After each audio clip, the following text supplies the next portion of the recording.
Hello friends, आज मैं आपको 1993 की स्लीवर एक थ्रिलर मिस्ट्री मूवी एक्सप्लेन करने वाला हूँ। इस मूवी में हमारी मेन कैरेक्टर बिल्डिंग में मूव होती है, पर ये बिल्डिंग बहुत ही अजीब है। मूवी जैसे प्रोग्रेस होती है तो बहुत ही अजीब और गरीब चीजें उससे पता चलती है। तो चलिए इस मूवी को एक्सप्लेन करना स्टार्ट करते हैं। मूवी स्टार्ट होती है और एक लड़की अपनी बालकनी में खड़ी होती है। उसके पास एक आदमी आता है और उसे पुश कर देता है। ये जो इंसिडेंट हुआ था इसे अब कुछ दिन गुजर चुके हैं।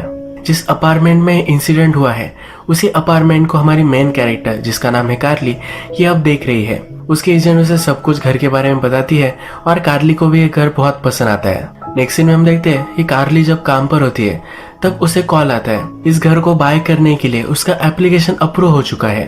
यह एप्लीकेशन इतनी जल्दी अप्रूव हो जाएगा वो एक्सपेक्ट नहीं कर रही थी, क्योंकि कभी भी इतनी जल्दी नहीं होता। कार्ली फिर अपना सब सामान लेकर उस फ्लैट में मूव होने के लिए रेडी होती है। वो अपना सामान लेकर जा रही थी पर उसके दोनों हैंड एंगेज थे। डोरमैन कहीं भी आसपास नहीं था। तभी हमारा और एक मेन कैरेक्टर, जिसका नाम है जेक, ये डोर ओपन करने में उसे मदद करता है। जेक उसे कहता है कि आसपास का एरिया मुझे बहुत ही अच्छी तरीके से पता है, अगर तुम्हें कोई भी हेल्प चाहिए तो मैं तुम्हें कर सकता हूँ। कार्ली भी इसके लिए थैंकफुल है।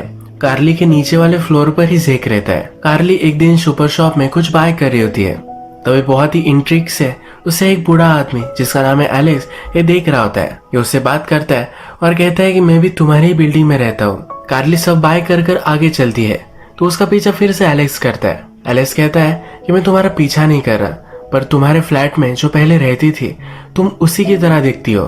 मूवी के फर्स्ट में जिस लड़की को बिल्डिंग से धक्का दिया गया था उसका नाम था नियोमी सिंगर। एलेक्स कार्ली को कहता है कि तुम नियोमी की तरह ही दिखती हो। एलेक्स और नियोमी एक दूसरे के बहुत ही अच्छे फ्रेंड्स थे। नियोमी की जब डेथ हुई तो सबको लगा कि उसने सुसाइड की है। बिल्डिंग में सब लोगों का सवाल होता है कि उसने ऐसा क्यों किया। एलेक्स और कार्ली और भी बातें करते हैं। एलेक्स एक प्रोफेसर है जो टीचिंग करने के लिए एक नई सिटी में जाने वाला है। अगले कुछ सीन में कार्ली अपने घर पर है और अपने सब काम कर रही है। वो जब शॉवर ले रही है तब हम देखते हैं कि उससे कोई रिकॉर्ड कर रहा है। हमें बहुत सारे मॉनिटर्स देखते हैं और सब कुछ बिल्डिंग में रिकॉर्ड हो रहा है। अभी रिकॉर्डिंग कर कौन रहा है ये हमें आगे पता चलेगा। नियोमी बहुत सालों से एक रिलेशनशिप में थी। वो टॉक्सिक बन चुकी थी तो उसने अब ब्रेकअप कर लिया है। इसी वजह से वो अपना न्यू अपार्टमेंट वगैरह देखती है। नेक्स्ट सीन में हम देखते हैं कि नियोमी को उसका बॉस लंच के लिए लेकर जाता है। यहाँ पर एक आदमी से उसे वो मिलवाता है। इस आदमी का नाम है जैक और एक राइटर है। इसने कुछ बुक्स लिखी थी और उसी वजह से मिलीनियर हो गया। अब बहुत सालों से कुछ नया लिखने के लिए वो स्ट्रगल कर रहा है। बॉस जैक से कहता है कार्ली ने तुम्हारी बुक्स पढ़ी है, उसे पसंद आई। एक झूठ था तो कार्ली वही के वही उसे क्लियर कर देती है। वो कहती है कि मैंने अभी तक तुम्हारी कोई भी बुक नहीं पढ़ी। जैक कहता है तुम पढ़ोगी, वो बहुत ही इंटरेस्टिंग है। कार्ली का बर्ताव देखकर उसके बॉस जैक से कहते हैं कि कार्ली को कंट्रोल में रहना अच्छा लगता है। कार्ली इस पर जरा गुस्सा हो जाती है। ये लंच यही खत्म होता है। नेक्स्ट सीन में हम देखते हैं कार्ली अपनी और एक नेबर से मिलती है। इसका नाम है वाइडा। वाइडा एक मॉडल है। कार्ली घर पर आती है तब उसके लिए एज अ गिफ्ट एक टेलीस्कोप कोई रख कर गया है। एक कार्ड भी इसके साथ है, पर ये किसने दिया है उसका नाम उस पर नहीं है। इसमें सिर्फ लिखा है कि तुम्हारा सीक्रेट एडमायरर में हूँ। नेक्स्ट डे कार्ली जब जॉगिंग के लिए जाती है तो अचानक से जैक उसके सामने आ जाता है। जैक कार्ली की बिल्डिंग में रहता है। कार्ली बहुत ही डर जाती है। जैक भी उसे अपोलोजाइज करता है। जैक ने कार्ली को बुक सेंड किए थे, उसके बारे में जैक उससे पूछता है। कार्ली कहती है कि मैंने अभी तक पढ़े नहीं है। जैक बोलता है कि तुमने पढ़े तो होंगे। कार्ली बोलती कि 1-2 पेजेस मैंने पढ़े। जैक उसे फिर से अपोलोजाइज करता है। वो कहता है कि हम दोनों की मीटिंग सही से नहीं हो पाई थी। जैक जरा पुशी और कंट्रोलिंग कैरेक्टर है। कार्ली को कोई कंट्रोल करे ये उसे पसंद नहीं है। ये दोनों आगे जॉग करते हैं तो कार्ली उससे पूछती है क्या तुमने मुझे टेलीस्कोप भेजा था। जैक कहता है कि नहीं। जॉग कर कर कार्ली जब बिल्डिंग तक आती है तो वहाँ एम्बुलेंस और पुलिस है। कार्ली को फिर पता चलता है ओल्ड मैन यानी कि एलेक्स, इसकी डेथ हो चुकी है। शॉवर में था, नीचे गिरने की वजह से वो मर चुका है। कार्ली को बहुत बुरा लगता है। एक दिन कार्ली अपनी टेलीस्कोप से सब देख रही होती है। वो स्ट्रीट पर देखती है तब उसके नेबर वाइडा और जैक एक दूसरे से बात कर रहे हैं। इनके बात करने के तरीके से लगता है कि दोनों रिलेशनशिप में है। जैक वाइडा को पैसे दे रहा है, ये भी वो देखती है। कार्ली को सब लोग कहते हैं कि वो नाओमी की तरह दिखती थी। पुराना न्यूज़पेपर निकालती है और उसमें उसकी फोटो देखती है। वो सरप्राइज्ड होती है क्योंकि नाओमी और उसमें बहुत सारी सिमिलरिटीज है। नेक्स्ट सीन में हम देखते हैं कि कार्ली ने एक पार्टी रखी है। उसके कुछ कलीग्स और बिल्डिंग में कुछ लोगों को जानती है, इन सबको उसने बुलाया है।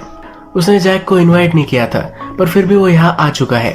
इस पार्टी में कोई टेलीस्कोप से देखता है और एक कपल इंटीमेट हो रहा है, वो झांक कर देखती है। सब लोग इसमें इंटरेस्टेड हो जाते हैं और सब लोग इसे देखते हैं। पार्टी खत्म होती है और सब लोग चले जाते हैं। जेक यही रुकता है। जेक कार्ली से पूछता है, क्या तुम वर्कआउट करती हो? कार्ली कहती है कि मैं सिर्फ स्ट्रिक्टली वर्कआउट वगैरह नहीं करती। जेक बोलता है कि एक जिम है जहां मैं जाता हूँ, वहां तुम भी आ सकती हो। कार्ली कहती है कि जनरली जिम्स में बहुत सारे मिरर्स होते हैं, ये मिरर्स उसे इनसिक्योर फील कराते हैं। जेक कहता है कि वहाँ कोई भी मिरर नहीं है। जेक इंटिमिडेटिंग है तो कार्ली भी इसके लिए मान जाती है। जेक के जाने के बाद हम देखते हैं कि जैक अभी भी कार्ली के ही घर पर है। जैक कार्ली से पूछता है कि तुम ज्यादा बाहर नहीं जाती। वो कार्ली को डिनर पर लेकर जाना चाहता है। कार्ली कहती है कि शायद हम जा सकते हैं। जैक इसे एज ए यस लेता है। एक दिन कार्ली अपने बेसमेंट में क्लॉथ वॉश कर रही थी, तभी अचानक से लाइट चली जाती है। वो अंदर बंद होती है और बहुत डर जाती है। वहां जेक पहुंच जाता है, उसे बाहर निकालता है। वो बहुत ही डरी हुई है तो जेक कहता है कि डरो मत, ऐसा कभी कभी होता रहता है। नेक्स्ट डे जेक और कार्ली वर्कआउट के लिए आते हैं। वो कार्ली को वर्कआउट करने में हेल्प करता है। जेक कार्ली से पूछता है, क्या तुम्हें लगता है कि मेरी एज तुमसे कम है, इसी वजह से हम एक दूसरे के लिए सही नहीं है? कार्ली कहती है कि मैंने ऐसा कभी नहीं सोचा। जेक कहता है कि कोई भी प्रॉब्लम नहीं है, इन दोनों को भूख लगी है। तो जेक कार्ली को अपने घर लेकर आता है। कार्ली जेक की अपार्टमेंट देखती है तो जेक कहता है कि मैं एक वीडियो गेम डेवलपर हूँ, इसलिए वो हमेशा घर पर ही रहता है। ये दोनों हैंग आउट करते हैं। जेक कार्ली से कहता है कि तुम बहुत ही ब्यूटीफुल हो। वो उसके करीब आता है और एक दूसरे के साथ इंटीमेट हो जाते हैं। हम यहाँ देख सकते हैं कि जो भी सब कर रहे हैं ये सब रिकॉर्ड हो रहा है। एक दूसरे के साथ बहुत सारा टाइम बिताने लग जाते हैं। एक दिन से कार्ली से कहता है कि तुम्हारा एप्लीकेशन फास्ट अप्रूव हो गया था, ये मेरी वजह से हुआ था। एक्चुअल में ये पूरी बिल्डिंग जेक की ही है। कार्ली ये सुनकर सरप्राइज्ड होती है। जेक कहता है कोई भी मुझे परेशान न करे, इसलिए बात में किसी को भी नहीं बताता। कार्ली पूछती है कि जब से मैं मूव हुई हो, क्या तुम्हारी नजर हमेशा मुझ पर थी? जेक कहता है कि मुझे लगता है कि हम दोनों एक दूसरे के लिए परफेक्ट फिट है। इसके बाद नेक्स्ट सीन में हम एक रूम देखते हैं जहाँ पर पूरे बिल्डिंग में हर एक आदमी की रिकॉर्डिंग होती है। हमें पता चलता है कि ये रिकॉर्डिंग जेक ही कर रहा है। कार्ली जब काम पर है तो अपने फ्रेंड से बात करती है। उसकी फ्रेंड और जैक ये दोनों वीकेंड पर बाहर गए थे। कार्ली पूछती है क्या तुम दोनों के बीच में कुछ हुआ, पर उसकी फ्रेंड कहती है कि वो हमेशा तुम्हारे बारे में बातें करता रहा। कार्ली भी अपनी न्यू रिलेशनशिप के बारे में उसके फ्रेंड को कहती है। कार्ली जब घर पहुंचती है तो जेक ने बहुत सारे रोजेस उसके घर में रखे हुए हैं। घर में जैक भी है। कार्ली उसे देखकर बहुत ही सरप्राइज्ड होती है। वो पूछती है कि तुम अंदर कैसे आए? जैक कहता है कि तुम्हारा डोर ओपन था। कार्ली कहती है कि मेरा डोर मैं कभी भी ओपन नहीं रखती। जैक को मालूम है कि जेक और कार्ली अब एक साथ है। जैक उसे कहता है कि जेक एक अच्छा आदमी नहीं है। नेओमी के साथ भी उसका चक्कर था। नेओमी जेक की वजह से बहुत ही डिस्टर्ब थी। ये चीज उसने अपने साइकोलॉजिस्ट को भी कही थी। वो अमीर है तो उसे लगता है कि वो सब कुछ कर सकता है। क्या उसने तुम्हें बताया कि पूरी बिल्डिंग उसकी ही है? कार्ली कहती है कि हाँ मुझे पता है, और जैक को निकल जाने के लिए कहती है। ये सब जेक देख ही रहा था तो कार्ली को कॉल करता है। उसे डिनर के लिए बाहर लेकर जाना चाहता है। ये रेस्टोरेंट में आते हैं और सब लोगों के सामने ही एक दूसरे से बहुत फ्लर्ट करते हैं। आसपास के लोग ही इन्हें देखकर ऑकवर्ड हो जाते हैं। रात में घर आकर एक दूसरे के साथ इंटीमेट हो जाते हैं। कार्ली बीच रात में ही फिर से अपने अपार्टमेंट में जा रही होती है। जेक कहता है कि तुम यही सो सकती हो, मॉर्निंग में हम ब्रेकफास्ट कर सकते हैं। एक रिलेशनशिप की तरह है तो कार्ली ये नहीं चाहती। कार्ली कहती है कि मैं हर्ट होने से बहुत डरती हूँ। कार्ली जेक से पूछती है क्या तुम्हारी और नेओमी की कोई रिलेशनशिप थी? जेक कहता है कि ऐसा कुछ भी नहीं है। एक बार उसने मुझ पर मूव करने की कोशिश की थी पर मैं इंटरेस्टेड नहीं था। जेक को याद आता है और कहता है कि जेक और नेओमी की रिलेशनशिप थी। रात में कार्ली जैक को कॉल करती है। वो एक झूठ कहती है। वो कहती है कि मेरी नेबर मुझसे बात कर रही थी तो उसने कहा कि तुम्हारा और नाओमी का रिलेशनशिप था। जैक और वाइडा को भी कार्ली ने एक साथ देखा है और कार्ली को जैक बहुत ही अजीब लगता है तो उसके बारे में और भी इंफॉर्मेशन निकलवाने के लिए वाइडा से वो बात करना चाहती है, और वाइडा बहुत ही बिजी है तो उससे वो बात नहीं कर पाती। नेक्स्ट सीन में हम देखते हैं कि वाइडा जब बेसमेंट में अपनी लॉन्ड्री कर रही होती है तभी उस पर हमला हो जाता है। कार्ली वाइडा की चीखें सुनती है। जब वो नीचे जाती है तब उसके पास जैक है। इस सीन से लगता है कि जैक ने ही वाइडा का मर्डर किया है। जैक को इंटरोगेट करने के लिए पुलिस लेकर जाते हैं। पुलिस उससे कहते हैं कि तुम्हारी बिल्डिंग में 2 लड़कियों की डेथ हो चुकी है, एक कोइंसिडेंस नहीं हो सकता। वाइडा के अपार्टमेंट में जैक की फोटोज थे, यानी कि एक दूसरे के रिलेशनशिप में हो सकते हैं। यह भी पुलिस को शक जाता है। जैक कहता है कि मुझे फ्रेम किया जा रहा है, ये सब जेक कर रहा होगा। जेक अजीब है ये पुलिस को बताता है पर पुलिस इस पर बिलीव नहीं करते। कार्ली जैक से बहुत ही डरी हुई है। वो जेक के साथ है। वो जेक को कहती है कि जैक को बेल मिल सकती है। जेक कहता है कि अगर वो वापस आया तो हमें पता चल जाएगा। कार्ली कहती है कि कैसे पता चलेगा। जेक फिर उसे उसके सीक्रेट रूम में लेकर जाता है जहाँ पर वो सब कुछ रिकॉर्ड करता है। उसे वो सब कुछ दिखाता है और कहता है इस बिल्डिंग में हर एक आदमी को हम देख सकते हैं। जेक की मदर एक टीवी शो करती थी। जेक को देने के लिए उसके पास टाइम नहीं था। वो हमेशा अपनी मदर को टीवी पर ही देखता था। वो बड़ा हो गया। उसकी मदर गुजर जाने के बाद उसकी आदत नहीं गई। सब लोगों के घर में क्या चल रहा है ये उसे देखना अच्छा लगता है। कार्ली ये सब देखकर बहुत ही शॉक्ड होती है। कार्ली फिर इस सिस्टम को पूरी तरीके से जान लेती है। सब लोगों के घर में क्या चल रहा है ये देखने के लिए कार्ली भी बहुत ही क्यूरियस है। वो बहुत घंटों तक यही देखती रहती है। एक स्क्रीन पर वो देखती है तब एक छोटी लड़की को उसके स्टेप फादर मोलेस्ट करते हैं। ये देखकर उसे बहुत ही बुरा लगता है। नेक्स्ट डे ये छोटी लड़की और उसके स्टेप फादर कार्ली से लिफ्ट में मिलते हैं। ये छोटी लड़की कार्ली से कहना चाहती है कि उसके साथ जो हो रहा है गलत हो रहा है, पर वो बोल नहीं पाती। कार्ली को क्या चल रहा है सब कुछ पता है, पर वो डायरेक्टली बोल भी नहीं सकती। वो फिर कॉल कर स्टेप फादर को धमकाती है अगर फिर से उसने उस लड़की के साथ कुछ भी किया तो उसे मार देगी। इसके बाद स्टेप फादर भी डर गया और उस लड़की से उसने माफी मांगी। ये सब कार्ली ने उस मॉनिटर्स पे देखा। कार्ली जेक से बात करती है। वो कहती है कि जो भी तुम कर रहे हो इसी वजह से तुम्हारे पास बहुत ज्यादा पावर आ जाती है। ये सही नहीं है। लोगों की लाइफ प्राइवेट होती है तो ऐसे ही उसे रहने देना चाहिए। जेक कहता है कि जिस तरह से तुमने उस छोटी लड़की को हेल्प की उसी तरह से हम सब लोगों को हेल्प कर सकते हैं। कार्ली जब घर पर पहुंचती है तो वहाँ फिर से जैक ऑलरेडी घर पर था। जैक के हाथ में गन भी है। वो कार्ली को जेक को कॉल करने के लिए कहता है। जेक काम कर रहा था तो कार्ली के घर में क्या चल रहा है ये उसने नहीं देखा। वो नीचे आता है तो जैक उस पर भी गन रखता है। वो कहता है कि तुमने ही नाओमी को मारा है, ये तुम एडमिट करो। जेक इस पर मना करता है। जैक कहता है कि जिस तरह से तुम्हारी मदर मरी थी शॉवर में से गिरकर, उसी तरह से एलेक्स भी मरा है। तुम ही हो जो सब लोगों को इस बिल्डिंग में मार रहे हो।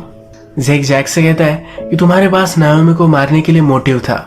मैं हमेशा से सब कुछ देख रहा था। इस घर की चाबी नाओमी ने ही तुम्हें दी थी, इसी वजह से हमेशा तुम अंदर आ जाते हो। तुम नाओमी के साथ रिलेशनशिप में थे पर तुम्हें प्रॉब्लम आ चुका था। तुम्हें डिसफंक्शन हुआ था, इसी वजह से नाओमी के साथ तुम कुछ भी कर नहीं पा रहे थे। नाओमी किसी को कुछ भी ना बताए इसलिए तुमने उसे मार डाला। यहाँ फिर जैक और जेक में फाइट होती है और इस फाइट में जैक को ही गोली लग जाती है। पुलिस फिर इन दोनों का स्टेटमेंट लेते हैं। जैक के पास अपार्टमेंट की जो चाबी थी ये भी पुलिस को मिल जाती है।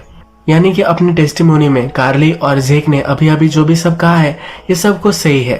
पुलिस भी फिर वहां से चले जाते हैं। कार्ली और जेक अब अकेले हैं तो कार्ली जेक से पूछती है कि हम दोनों इंटीमेट हुए थे, क्या तुमने वो भी रिकॉर्ड किया था?